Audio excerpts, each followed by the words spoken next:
What's the most dangerous mistake someone made with your child? I got the call at 2:30 p.m. on a Tuesday afternoon while I was in the middle of a work. My diabetic son, Jake, had suddenly collapsed during his 7th grade math class, and paramedics were already rushing him to St. Mary's Hospital emergency room. My hands were trembling uncontrollably as I raced through traffic. The ER doctor met me immediately in the sterile hospital hallway, his face carrying that grim, deeply concerned expression that every parent dreads seeing. "Your son was literally minutes away from slipping into a diabetic coma," he explained carefully. His blood sugar levels had crashed to extremely dangerous, life-threatening levels. "But that's completely impossible," I insisted, feeling panic rising sharply in my throat. "Jake takes his prescribed insulin injection every single day at lunch without fail. The school nurse handles his crucial midday dose personally, and we've never had any problems before." The doctor's concerned frown deepened significantly as he methodically flipped through Jake's detailed medical chart. "Can you tell me exactly when he last received his proper insulin injection?" "This morning at exactly 7 a.m. before school, just like every other day for years. Then he should have automatically gotten his standard lunch dose at 12:30 p.m. sharp. That's been his unbreakable routine since he started middle school." That's when the absolutely horrible realization started creeping into my consciousness.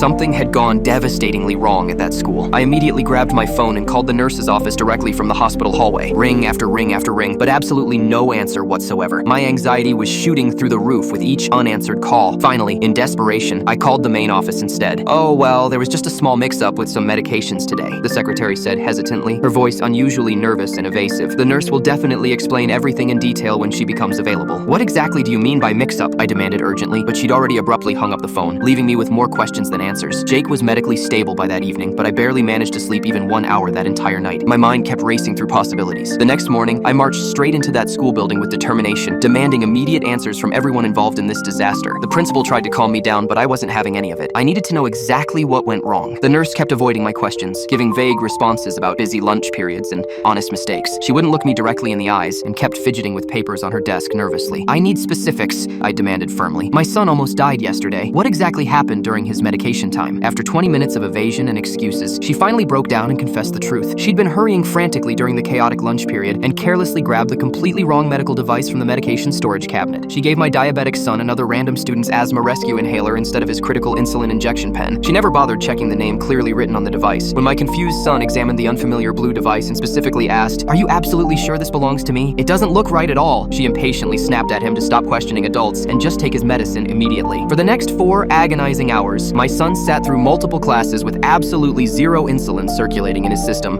while his body slowly went into complete metabolic crisis mode. I grabbed the thick hospital report and slammed it down on the principal's desk. "Your so-called medical professional almost ended my child because she couldn't be bothered to read a simple name label on medication." She was immediately terminated that same afternoon. They hired an actual registered nurse who understands the difference between insulin and inhalers.